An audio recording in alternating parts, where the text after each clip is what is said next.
화요일 새벽 예배를 하나님 앞에 올려드리겠습니다. 아모스 5장 18절에서 27절까지의 말씀입니다.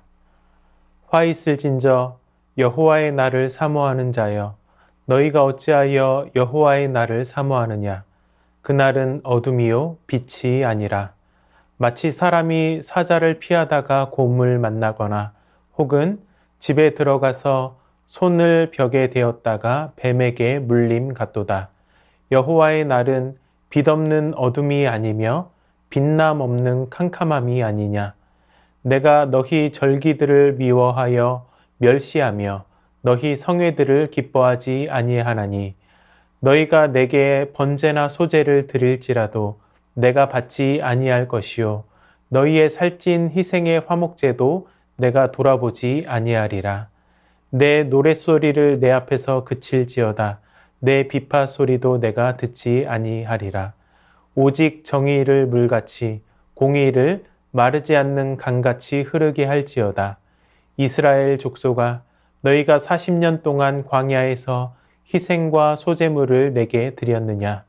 너희가 너희 왕 식국과 기운과 너희 우상들과 너희가 너희를 위하여 만든 신들의 별 형상을 지고 가리라. 내가 너희를 다메섹 밖으로 사로잡혀 가게 하리라. 그의 이름이 만군의 하나님이라 불리우는 여호와께서 말씀하셨느니라. 아멘. 이스라엘 백성들은 여호와께서 왕으로 임하셔서 그들에게 완전한 승리를 가져다 주실 날이 올 것이라고 기대했습니다. 그날이 바로 승리와 영광으로 가득 찬 여호와의 날이었습니다. 그들이 누리고 있는 경제적인 풍요와 번영은 이러한 착각을 더욱 부추겼습니다. 열심히 제사를 지내고 예물을 바쳤더니 하나님이 이러한 부의 축복을 주셨다는 것입니다. 그러나 오늘 말씀에서 아모스는 놀라운 반전의 말을 전합니다. 그날은 빛이 아닌 어둠의 날이라는 것입니다. 20절의 말씀을 보시면 여호와의 날은 빛없는 어둠이 아니며 빛남 없는 캄캄함이 아니냐, 이렇게 말씀하고 있습니다. 그리고 그들의 착각을 조롱하듯 현실적인 예를 덧붙입니다. 사람이 사자의 입에서 피했다고 안심하는 순간 곰을 만나게 될 것이고, 겨우 곰을 피해서 안전한 집에 들어왔다고 생각하는 순간 뱀에게 물린다는 것입니다. 즉, 안심할 수 있는 순간이 없다는 것입니다. 아무도 재앙을 피할 수 없다는 것입니다. 재앙을 피했다고 생각하는 순간 또 다른 재앙이 임할 것이며, 가장 안전하다고 생각하던 장소에서 재앙을 경험하게 된다는 것입니다. 지금은 강대국이 약해진 틈을 타서 이스라엘이 경제적인 부를 누리고 넓은 영토를 차지하고 있지만, 안전하다고 생각하는 그때 재앙이 임한다는 것입니다. 그래서 여호와의 날은 최종적인 승리의 날이 아니라 재앙의 날이 된다는 것입니다. 그들에게 심판의 날이 된다는 것입니다. 그들은 율법에 순종 없이 종교적 열심에만 몰두했습니다. 그래서 하나님은 내가 너희 절기들을 미워하여 멸시하며 너희 성회들을 기뻐하지 않는다라고 말씀하십니다. 심지어 제사에 사용되는 노래와 악기 소리도 듣지 않으시겠다고 하십니다. 그들의 문제는 단순히 우상 숭배나 종교 생활의 부족으로 생긴 것이 아니었습니다. 그들은 절기를 지켰고 하나님이 정한 대로 갖가지 제물을 바쳤으며 하나님을 찬양했습니다. 자기 힘에 부치도록 정성껏 제의에 임했습니다. 그런데도 하나님께서는 그 제사를 받지 않으셨습니다. 정성 들여 바친 제사를 힘이 넘치도록 드린 제물을 거부하셨습니다. 심지어는 25절의 말씀처럼 40년 광야 생활 동안 희생 제물과 소제를 바쳤느냐고 반문하십니다. 그들은 광야 생활에서 제사를 지냈습니다. 이 질문의 핵심은 광야에서의 그들의 안전이 희생 제물과 소제 때문이었냐는 것입니다. 하나님의 은혜가 제물 때문이었냐는 것이죠. 물론 아닙니다. 그들이 경험한 하나님의 은혜와 보호는 제사 때문이 아니었습니다.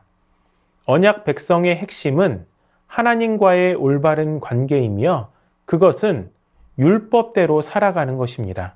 그렇다면 율법대로 살아간다는 것이 무엇입니까?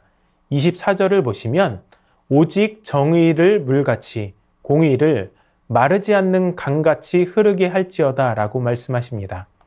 하나님은 이스라엘 사회 안에서 정의와 공의가 어느 한 장소에 갇히지 않고 물처럼 강물처럼 유연하게 흐르기를 원하셨습니다. 그것은 앞서 선을 행하라는 말씀에서 볼 수 있듯이 약자들을 향한 억압과 착취를 멈추고 올바른 재판을 시행하는 것입니다. 바로 그 일을 하라는 것이죠. 그러나 그들은 정의와 공의를 행하지 않았습니다. 그 결과 그들은 포로로 잡혀가는 심판을 받게 됩니다. 26절에서 말씀하고 있는 싯굿은 판결의 왕이라는 뜻으로 아수르가 섬기던 신의 명칭이었습니다. 기유는 아수르가 신으로 섬기던 토성의 이름입니다. 하나님은 이러한 이방의 우상을 너희 왕이라고 하십니다. 아수르 포로로 끌려갈 때에 그들은 자신들이 만든 우상을 짐처럼 지고 가게 될 것입니다. 우상을 세워놓고도 뻔뻔하게 하나님을 섬긴다고 했습니다. 그러나 그 우상들은 궁극적으로 포로가 되었을 때 다메섹 넘어 아수르까지 짊어지고 가야 할 짐에 불과한 것입니다. 하나님의 말씀을 삶 가운데 행하는 것, 이것은 구약의 율법이 요구하는 것일 뿐만 아니라 신약에서도 동일하게 말씀하고 있는 내용이기도 합니다. 예수님께서는 마태복음 7장 21절에서 이렇게 말씀하셨습니다.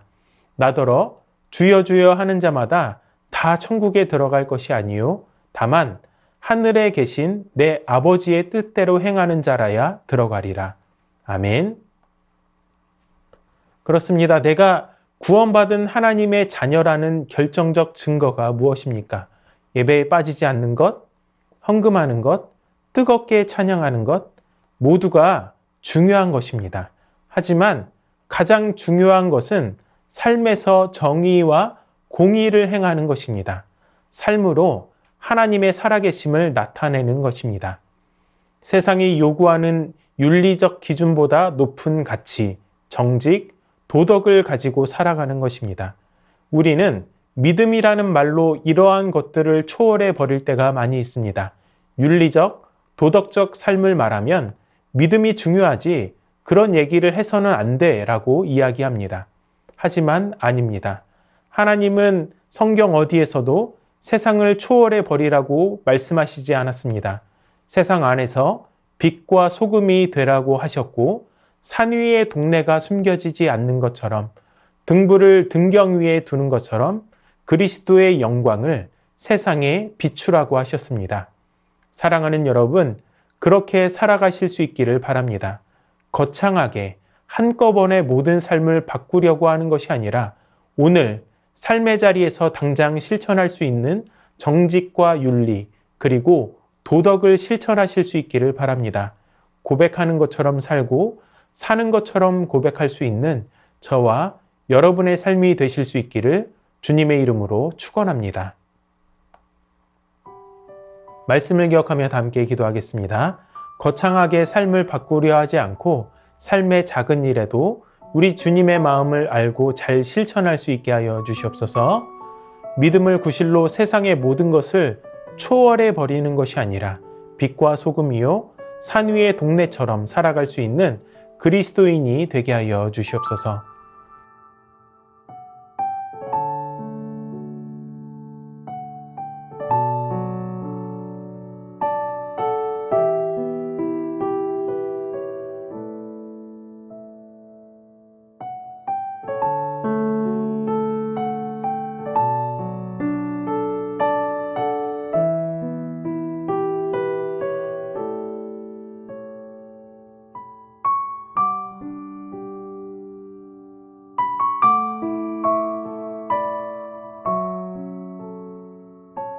나라와 열방을 위해서 기도합니다.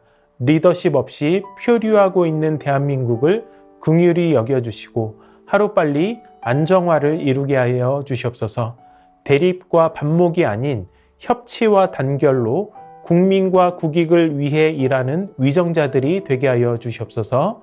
콜롬비아 농촌 출신 학생들의 고등학교 진학률이 46%에 그치고 있습니다. 정부 당국이 농촌 지역에 대한 교육 향상과 학력 신장을 위한 적절한 지원 대책을 마련하게 하여 주시옵소서.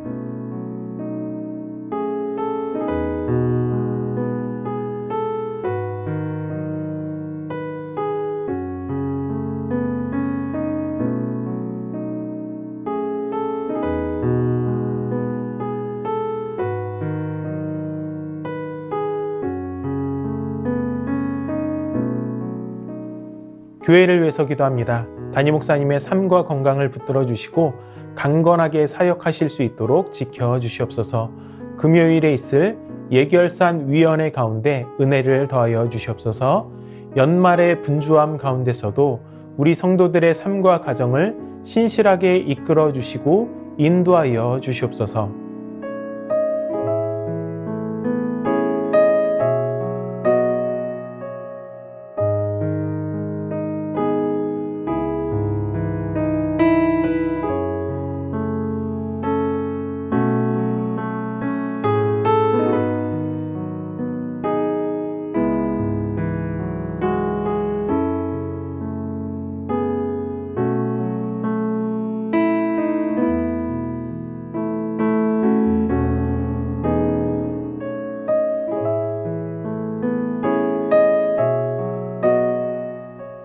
선교사님들과 환우분들을 위해 기도합니다. 탄자니아 조병훈, 허선옥 선교사님을 위해 기도하실 때 12일부터 15일까지 쿠루스 지역 전도에 많은 영혼이 주님 앞으로 나오게 하여 주시옵소서.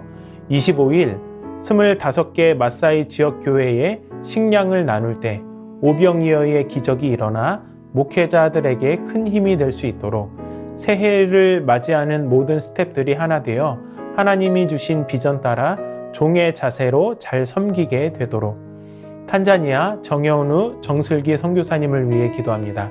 12월 19일 탄자니아 출국 준비와 여정이 안전하게 이루어지고 현지에서의 정착이 하나님의 인도하심 속에 순조롭게 진행될 수 있도록 선교사님 가정이 하나님의 보호하심 속에서 강건하게 지내며 이은미가 수술 전까지 안정적으로 몸 건강을 잘 유지할 수 있도록 이은미의 수술이 25년 4월 7일에 안전하게 이루어지고 회복 과정에서도 하나님의 손길이 함께하여 필요한 치료와 돌봄이 원활히 진행될 수 있도록 환우분들을 위해서 기도합니다. 박훈규 집사님 뇌경색으로 치료 후 재활을 하고 있습니다. 몸의 모든 기능을 온전히 회복시켜 주시옵소서. 박세은 집사님 유방암 발병 이후 뼈전이 되었습니다. 통증이 사라지고 회복의 역사가 나타나게 하여 주시옵소서. 양금숙 성도님 췌장암이 재발했습니다. 방사선 치료를 마쳤고 항암이 예정되어 있습니다. 치료의 과정 가운데 강건하게 지켜주시고 회복시켜 주시옵소서. 문금숙 권사님 마지막 항암 마치고 12월 검사 결과가 남아 있습니다. 남은 모든 과정들 가운데 하나님 회복의 역사가 있게 하여 주시옵소서. 염점동 집사님 3개월에 한 번씩 검사를 진행하고 있습니다. 끝까지 치료하여 주시옵소서. 조국빈 집사님 검사 결과가 잘 나와서 6개월에 한 번씩 검사를 하시게 됩니다. 건강을 잘 유지하게 하여 주시고 완치까지 지켜 주시옵소서. 최기숙 집사님 유방암으로 항암 마치고 수술까지 잘 마쳤습니다. 12월까지 표적 치료를 하는데 모든 치료의 과정을 잘 마치고 깨끗하게 회복되게 하옵소서. 김민정 이 집사님 방사선 치료 이후 12월 혈액 검사 결과가 안전한 수치로 나오게 하시고 완전한 회복이 있게 하여 주시옵소서. 이정희 집사님 담도암 수술 후 회복 중에 있습니다. 완치까지 선하게 인도하여 주시옵소서. 권호순 권사님 계속되는 항암 가운데 잘 견뎌낼 수 있는 체력 주시고 깨끗하게 회복시켜 주시옵소서. 노성빈 형제 크론병으로 인한 주사제 치료를 한 달에 한 번 하고 있습니다. 피부 발진 등의 부작용이 생기지 않게 하시고 예배를 통해 하나님과의 관계를 회복하게 하여 주시옵소서. 이 외에도 수술을 앞두고 있거나 스스로 회복 중인 성도님들을 위해 기도하시고 개인 기도로 하나님 앞에 나아가도록 하겠습니다.